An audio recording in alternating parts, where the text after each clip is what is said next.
हमारे चैनल को सब्सक्राइब करें और बेल आइकन दबाएं।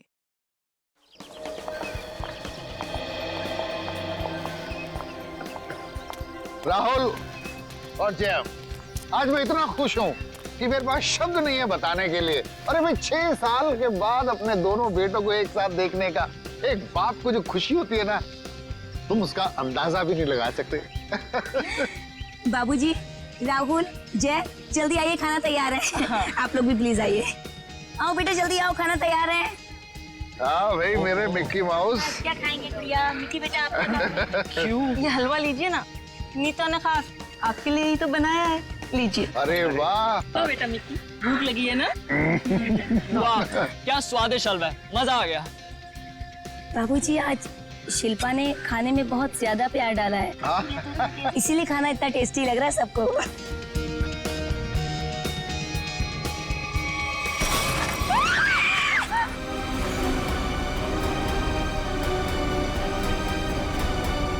ये क्या?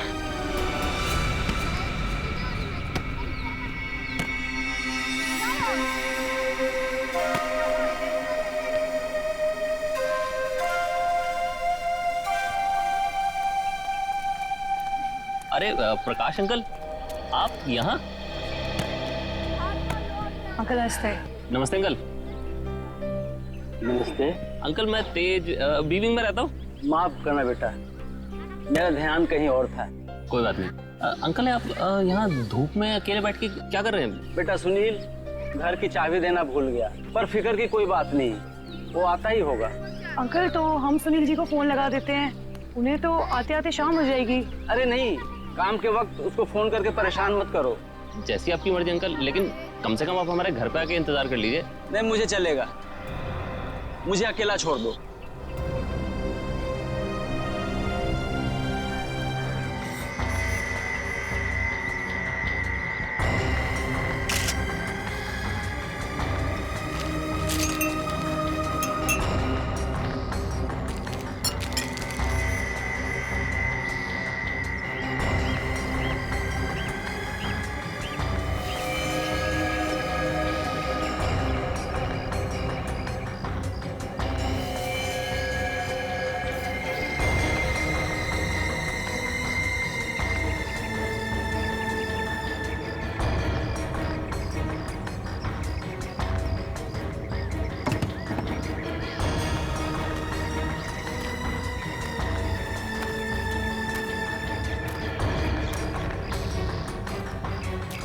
एक बात बताइए जी, आप सब लोग यहाँ पर खाना खाने बैठे थे है ना, तभी ये हाथ खाने में गिरा? जी सर। ऐसा डरावना हाथ तो हमने पहले कभी देखा ही नहीं, और सर हम तो एकदम से डर गए थे।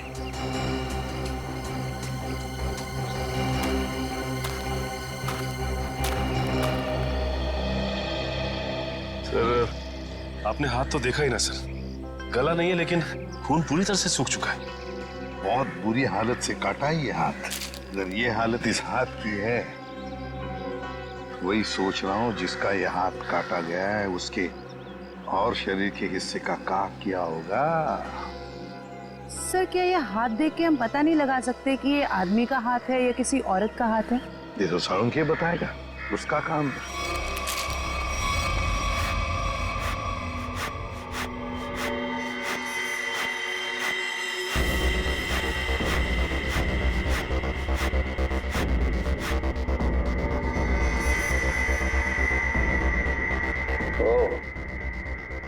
इन मुजरिमों के हौसले भी दिन ब दिन बुलंद होते जा रहे हैं। ओए, अकेले में क्या बातें कर रहा है? मुझसे बात कर। क्या पता चला, बता जल्दी। बस जिस किसी का भी हाथ है उसका डीएनए मरने वाले की कहानी पुकार पुकार कर बता रहा है। ऐसी क्या कहानी बता रहा है सर? सचिन, जिस किसी का ये हाथ है उसकी उम्र 40 से 45 साल की है, और बॉस इसके साथ जो कुछ हुआ है उसे सोच करके भी रोंगटे खड़े हो जाते हैं। रोंगटे खड़े हो जाते हैं? क्यों सालू के साहब? इसके हाथ में से खून का एक एक कतरा निचोड़ निचोड़ के निकाला गया है। क्या कह रहे हैं सर आप? इतना कुछ किया गया इस बेचारे के साथ इसे मारने से पहले? हाँ, और ये ये सुइयां, ये तारे, ये सब इस हाथ के प्रेशर को, वॉल्यूम को और डेंसिटी को बता रहे हैं। लेकिन सर जब आदमी मर चुका है और उसके हाथ में खून ही नहीं है तो प्रेशर कैसा? एक डेड बॉडी का भी एक निश्चित वॉल्यूम, निश्चित प्रेशर और निश्चित डेंसिटी होती है, लेकिन इसके मुर्दा शरीर का वो डेंसिटी, वो वॉल्यूम और वो प्रेशर तीनों कम है। और ये हाथ देखो बॉस, इस हाथ को देखने से लगता है कि किसी ने बहुत ही क्लिनिकली, सर्जिकली इस हाथ को काटा है। अच्छा, मतलब किसी ऐसे आदमी ने ये काम किया है जो मेडिकल के बारे में जानता है। शायद डॉक्टरी पेशे का हो सकता है, लेकिन ये है कौन, ये जानने से पहले हमें ये पता लगाना होगा कि ये हाथ किस आदमी का है। और ये हमें इस हाथ के ऊपर मिली अंगूठी ही बता सकती है। लेकिन सर उस अंगूठी को तो जंग लग गया था ना? हाँ, अंगूठी को जंग लग गया था, इसीलिए बॉस उस अंगूठी को ब्रिंजोन कार्बाइड नाम के केमिकल में डाला है ताकि जंग हट जाए और उस अंगूठी का असली रूप हमारे सामने आ जाए। एक मिनट।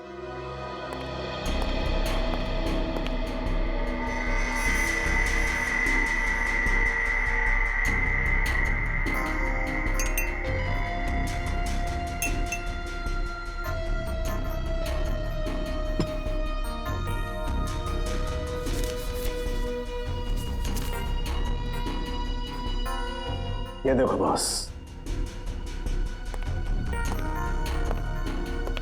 ये अंगूठी एकदम साफ।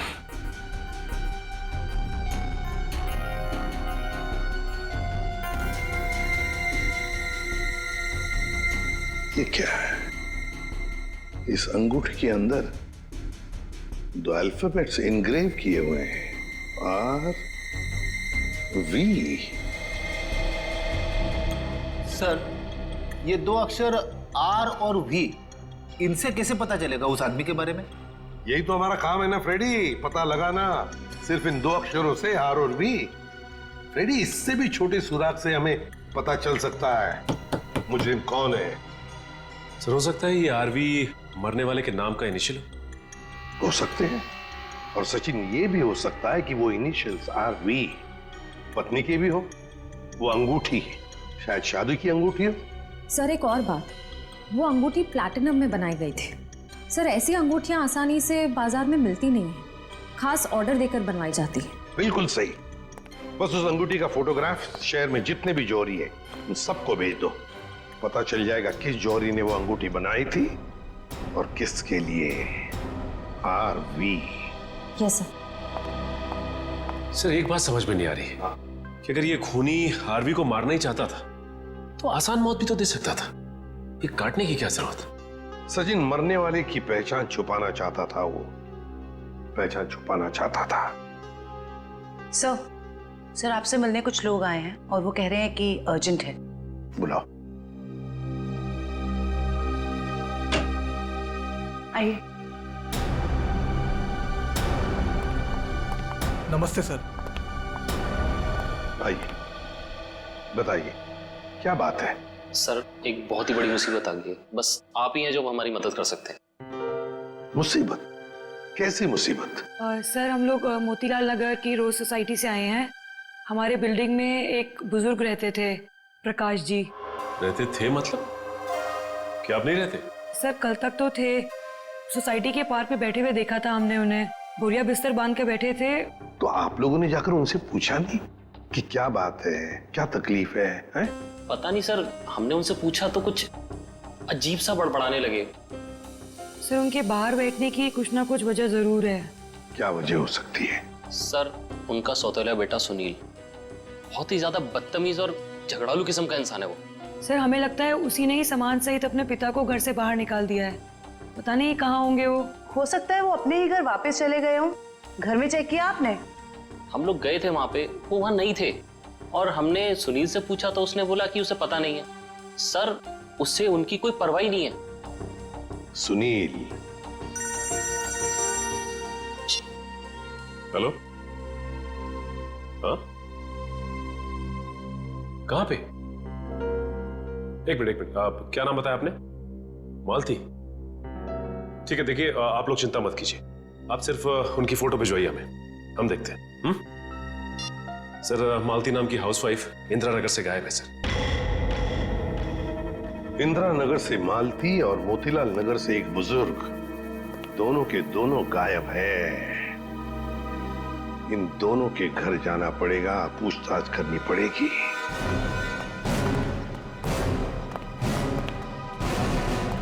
सर, हमने मिस्टर सुनील का घर अच्छे से चेक किया। प्रकाश जी नहीं है वहाँ पे, और ना ही कोई ऐसा सुराग मिला है जिससे प्रकाश जी के बारे में कुछ पता चल सके। सर, मैंने कहा था ना कि मुझे कुछ नहीं पता कि वो कहाँ चले गए। प्रकाश जी तुम्हारे सौतेले पिता थे, तुम्हारे उनके साथ अक्सर झगड़े हुआ करते थे, है ना? क्यों? सर, झगड़े होते थे, पर किस घर में झगड़े नहीं होते। इसमें सौतेली वाली बात कहाँ से आ गई सर? सगे बाप बेटों में भी तो झगड़ा होता है ना। मैंने उन्हें हमेशा सगे से ज्यादा समझा। अगर इतना प्यार था तो फिर उन्हें बाहर क्यों छोड़ दिया? सर, उन पे घर की डुप्लीकेट चाबी थी, चाहते तो घर में बैठ सकते थे। सर, मुझे तो लगता है कि इन दोनों ने मजबूर किया होगा उन्हें घर छोड़ने के लिए। ये आप क्या कह रहे हैं सर? हम ऐसा क्यों करेंगे? सर, आपको क्या लगता है मैं अपने पापा के साथ कुछ गलत करूंगा? सर, मेरे पापा को ढूंढ के ला दीजिए सर। हाँ, प्रकाश जी को तो हम ढूंढ कर निकालेंगे। वो तो हमारा फर्ज है। लेकिन एक बात याद रखना, अगर पता चला तुम लोगों ने अपने पिताजी के साथ कोई गैर बर्ताव किया है तो अच्छा नहीं होगा, समझे?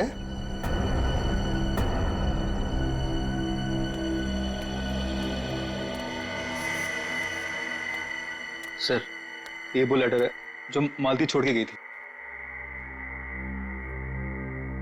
जरा बच्चों को अंदर लेके जाओ।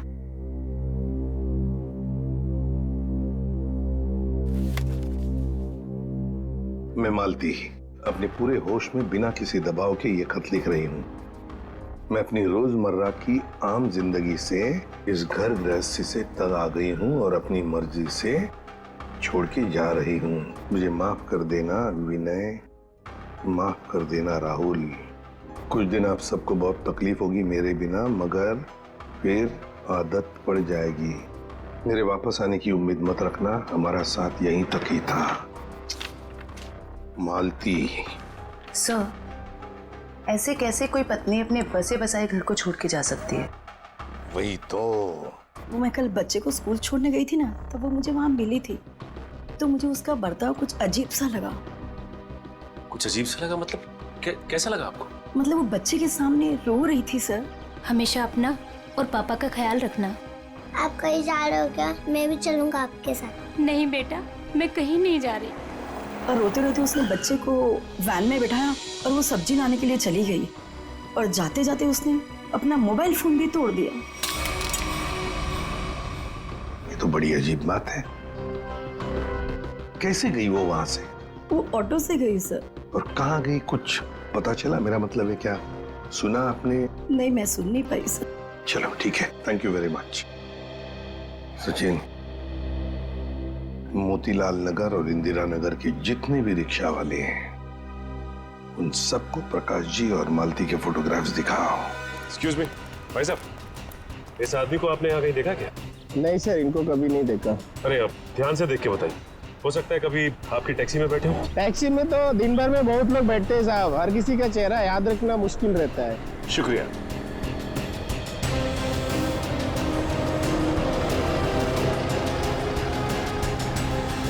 भाई साहब, आप देखिए इन्हें, कहीं देखा है आपने? इस बुजुर्ग आदमी को तो मैंने पिंजर की खाड़ी के पास छोड़ा था।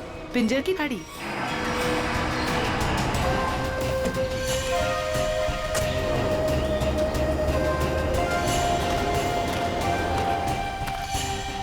साहब, ये औरत कल पक्का मेरे साथ मेरे ही ऑटो में गई थी।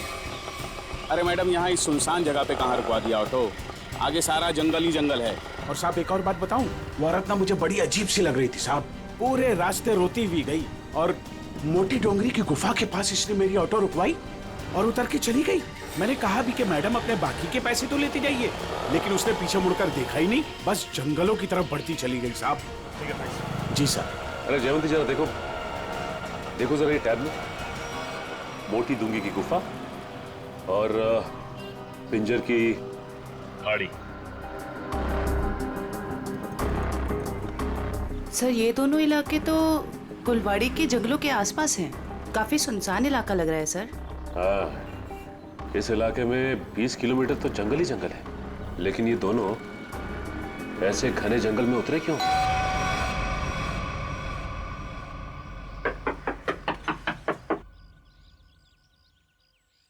बड़ी अजीब बात है। रिंग पे आरवी गुदा है और नाम हितेन कुमार।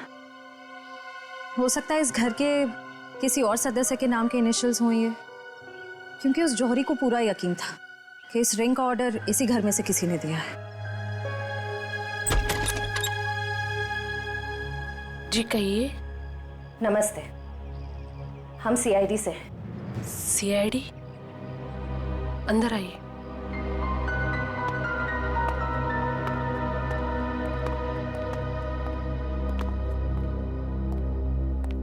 जी हितेन ठीक तो है ना? कहाँ है वो? आप उन्हें साथ नहीं लेके आए?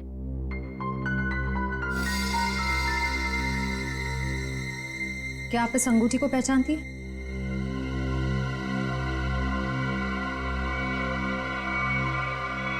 संभालिए अपने आप को। मैम ये लीजिए।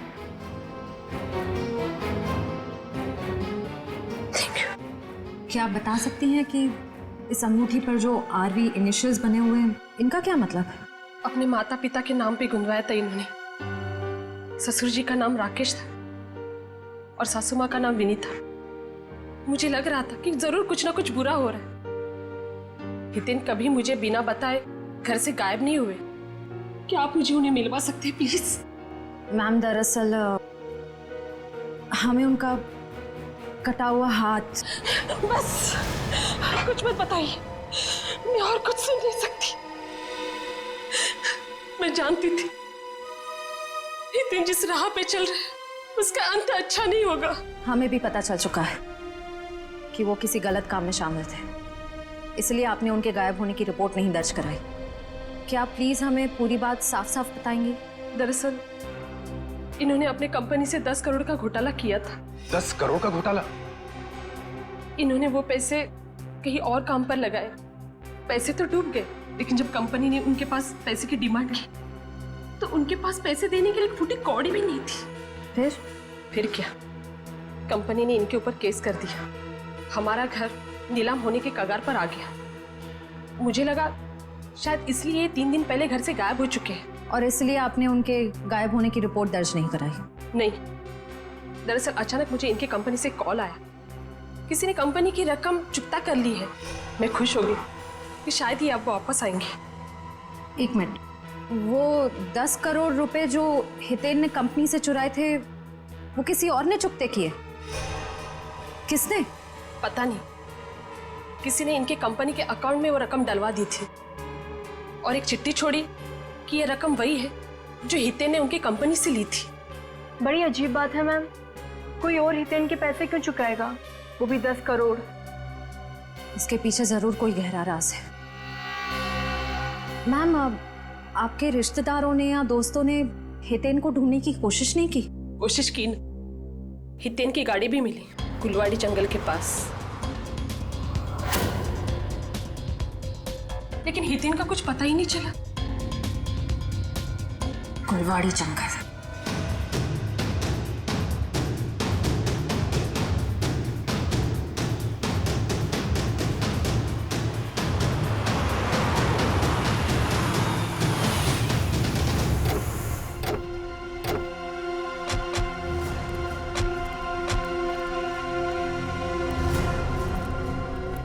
सर ये जंगल तो काफी डरावना है। प्रकाश जी और मालती यहाँ क्या करने आए होंगे? हो सकता है उन्हें झांसा दे के लाया गया हो या जबरदस्ती यहाँ ले आया गया हो।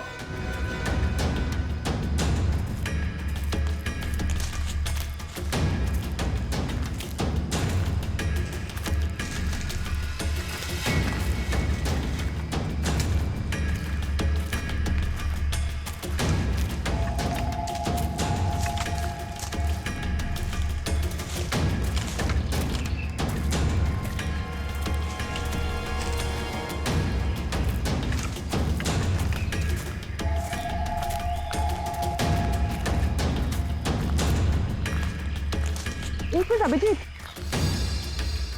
वो देखो।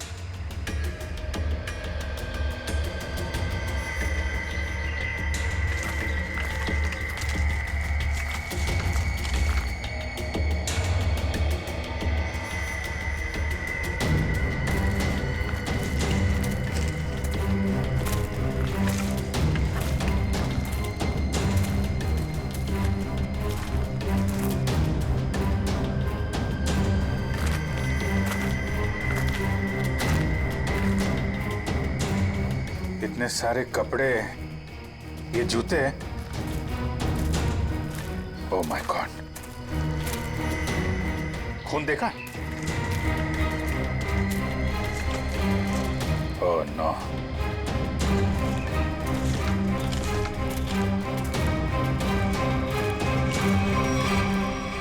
ये खोपड़ियां, ये हड्डियां, ये जंगल के अंदर चल क्या रहा है?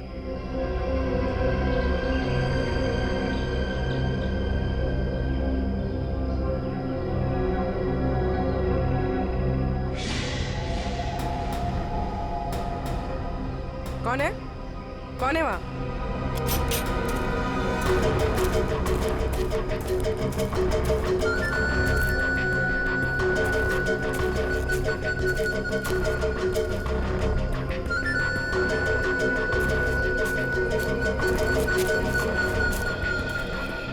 क्या हुआ?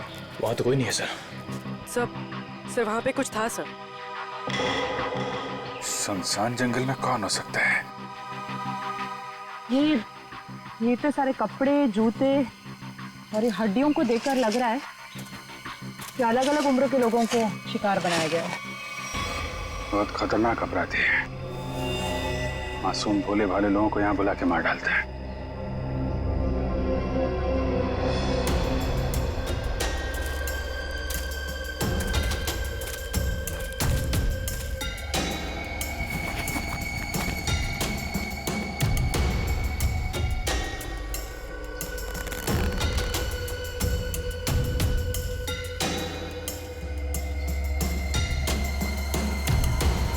प्रकाश जी का बैग है ये अपने बीवी बच्चों की फोटो लेके यहाँ पे क्यों आए थे?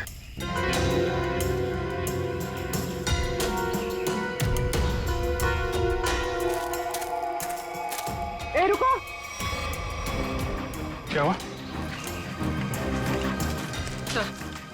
सर वहाँ पर कुछ अजीब सा था सर। गाड़ी की आवाज सर। तो जंगल में कोई आया है? तुम लोग देखो जरा जाके।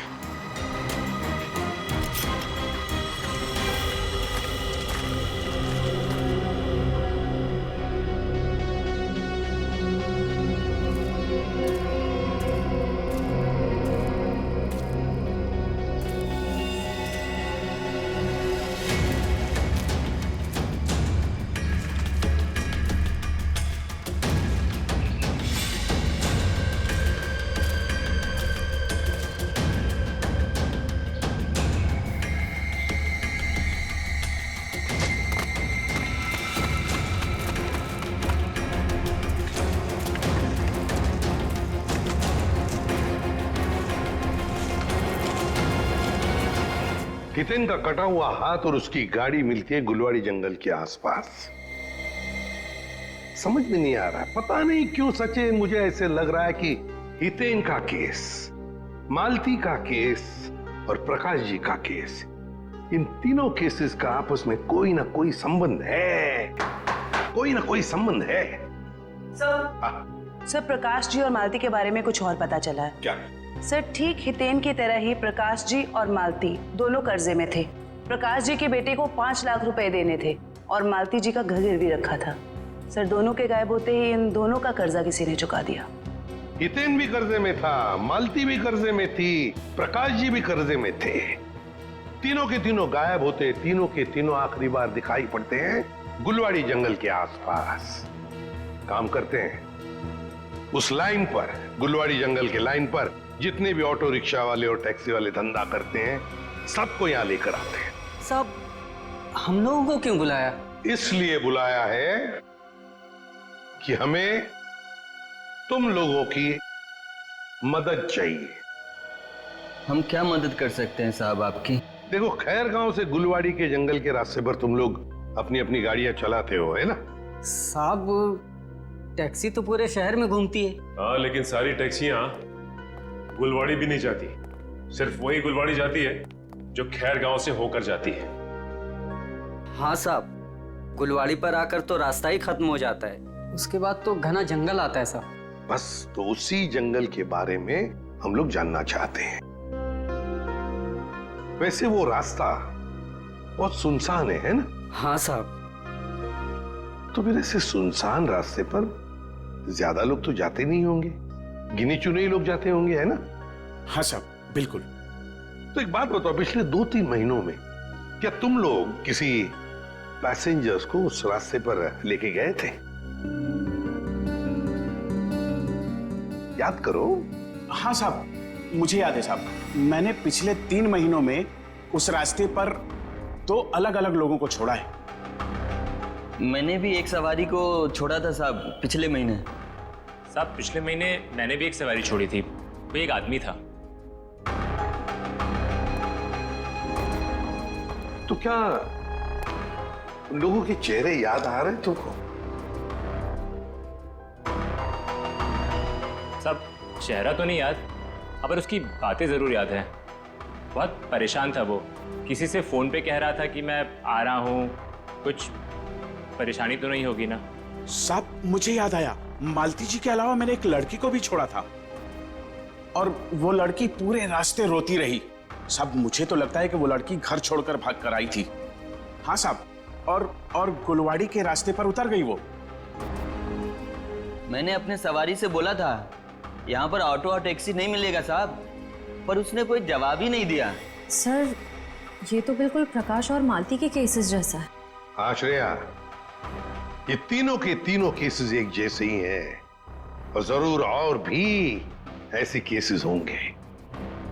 लेकिन हितेन, प्रकाश और मालती, इन तीनों के जिसने भी कर्जा चुकाया है उसी ने इन तीनों को गायब भी किया है।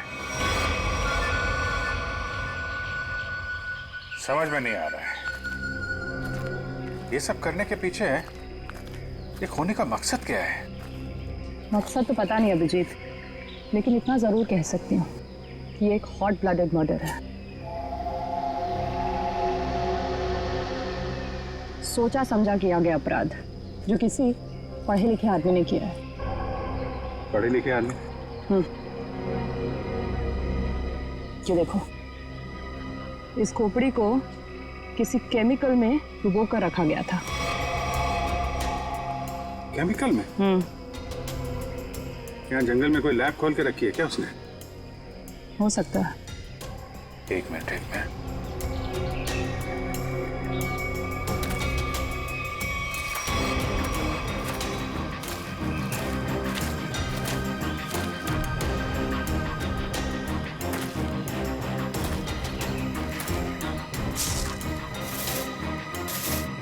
ये देखा?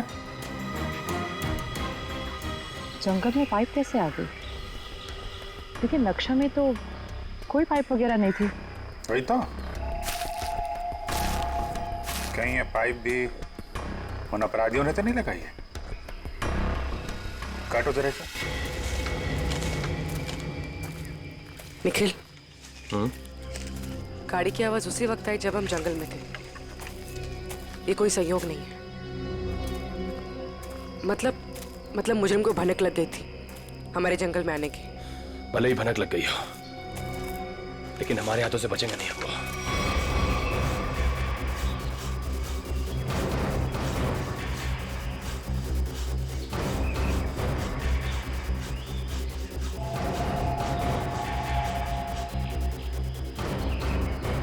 बदबू आ रही है। खून? पाइप में खून है। लोगों को मार के, उनकी लाशों को काट के इस पाइप में से खून भेजा जा रहा है। इसे एक आदमी का काम नहीं आई है, पूरा का पूरा गिरोह है। ये पाइप हमें उन तक पहुंचाएगा। सर मैंने मिसिंग पर्सन्स ब्यूरो से पता लगा, सर जंगल के पास जो जो लोग गायब हुए थे वो सब कर्जे में डूबे हुए थे। जो जो लोग उस गुलवाड़ी जंगल में गायब हुए सब कर्जे में डूबे हुए हैं। तो मतलब मेरा शक सही था। ये कोई संयोग नहीं, सोच समझ के बनाया हुआ प्लान है ये, कर्जे में डूबे लोगों को निशाना बनाने का। सर लगता है ये कोई सीरियल किलर है जो कर्जे में डूबे लोगों को ही अपना शिकार बना रहा है। सर सचिन, हो तो हम पता लगा ही लेंगे। ये प्रकाश, हितेन और मालती, इन तीनों के फोन रिकॉर्ड चेक किए? Yes sir. क्या पता चला? सर इन तीनों के फोन रिकॉर्ड्स में 3 नंबर ऐसे हैं जो कॉमन है। किस किस के फोन नंबर्स है वो? सर 2 नंबर तो बंद आ रहे हैं और तीसरा नंबर किसका है इसका पता नहीं चला है, लेकिन सर इस तीसरे नंबर से किसी जया को फोन किया गया है परसों। तीसरे नंबर से जया को फोन किया गया है? तो फिर लगता है जया की जान को खतरा है। जया की जान को खतरा है। श्रेया, इस जया को फोन करो, पूछो उससे क्या वो किसी कर्जे में डूबी है क्या।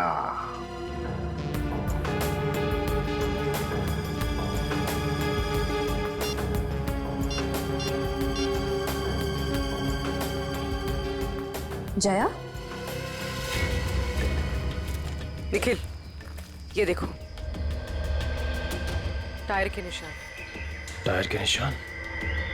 अगर टायर के निशान यहाँ है तो गाड़ी भी यहीं कहीं आसपास होनी चाहिए।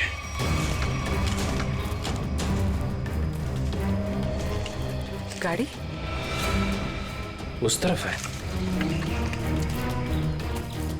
संभाल के।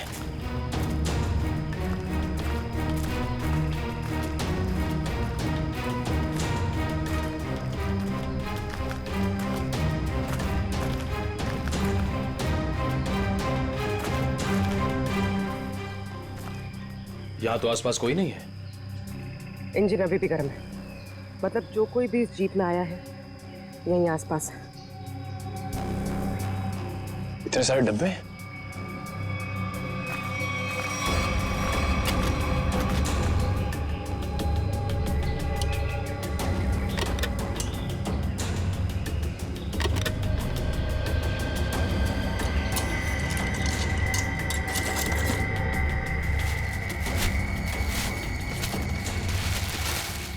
ये तो अस्पताल का सामान है, यहाँ इस जंगल के बीच क्या कर रहा है?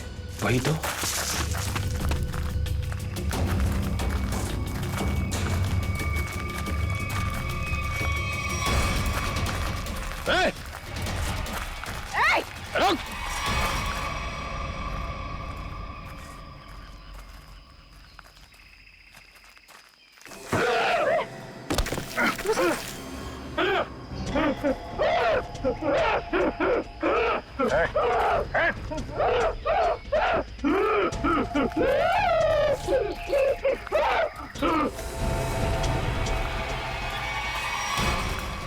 रुक!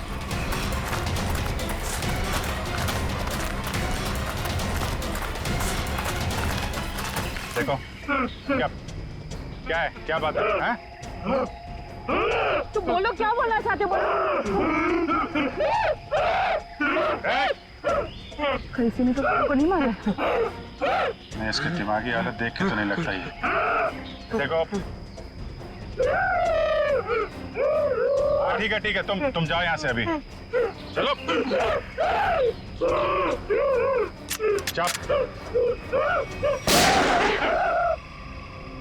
तुमने गोली क्यों मारी? वो बेचारा डर के भाग गया। वापस आके इसको बचा लेंगे। पहले प्रकाश और मालती को बचाना जरूरी है, कहीं उनकी भी ऐसी हालत ना हो जाए।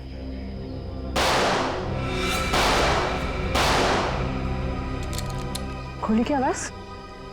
कहीं निखिला पूरी मुसीबत में तो नहीं? लेकिन उन्हें ढूंढेंगे कैसे अभी? जिधर से गोली की आवाज आई है उधर। देखो प्लीज, जब तक मुझे पैसे नहीं मिलेंगे तुम फोन पे ही रहना।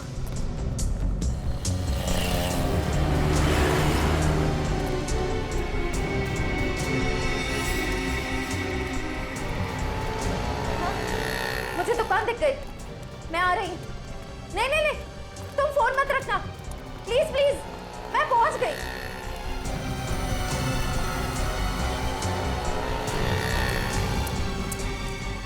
भाई साहब वो मिट्टी का तेल दो ना।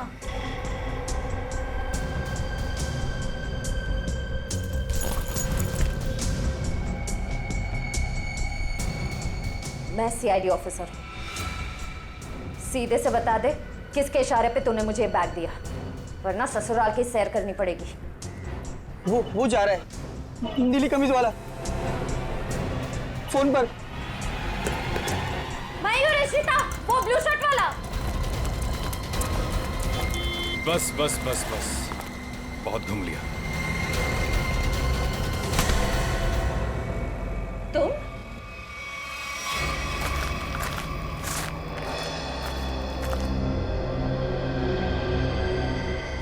घसीटने के निशान।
लग जा।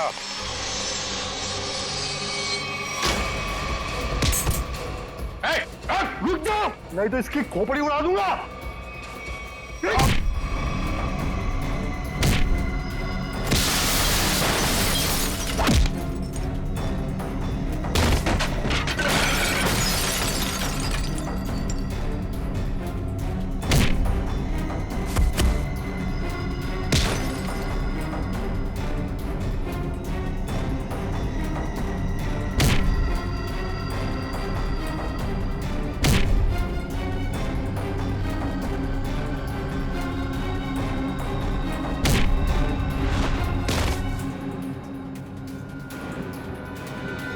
कि बस लगी तो नहीं?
पूर्वी, उसका नकाब उसका ये साथी उतारेगा।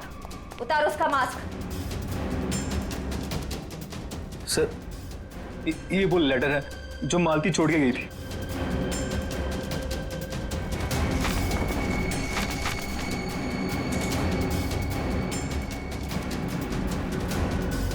आप क्या कह रहे हैं सर? हम ऐसा क्यों करेंगे? पैसों की लालच में तुम इतनी गिर गई, तुमने इंसानियत को शर्मसार कर दिया। यहाँ तक कि अपने पिता समान ससुर तक को नहीं छोड़ा तुमने।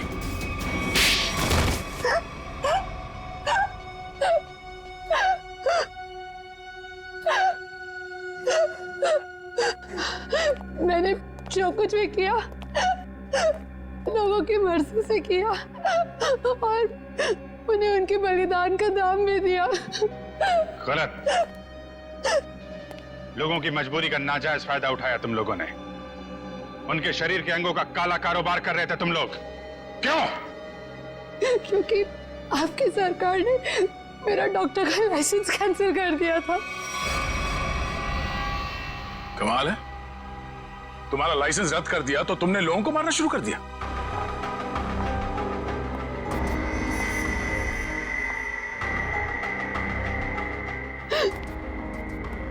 तुम्हारे आड़े टेढ़े एक्सपेरिमेंट ने यह हाल कर दिया लोगों का। शर्म आनी चाहिए तुम दोनों को। इतना नीचे गिर गए कि अपने घर वालों को तक नहीं छोड़ा तुम लोगों ने। क्या करते हैं सर, विदेशी ग्रुप से पैसा ले चुके थे हम, और जो अंग उन्हें चाहिए थे वो हमारे पास नहीं थे, इसलिए सोचा घर वाले ही सही। बड़े बड़े मुजरिम देखे हमने, मगर तुम लोगों जैसे घटिया सोच वाले लोग आज तक नहीं देखा। बीमार हो तुम लोग, इस समाज में रहने लायक नहीं हो। किस्मत अच्छी हुई तो जिंदगी भर जेल में सड़ोगे, वरना आसार तो यही है कि अदालत फांसी देगी तुम्हें। ले जाओ इन्हें। चलो।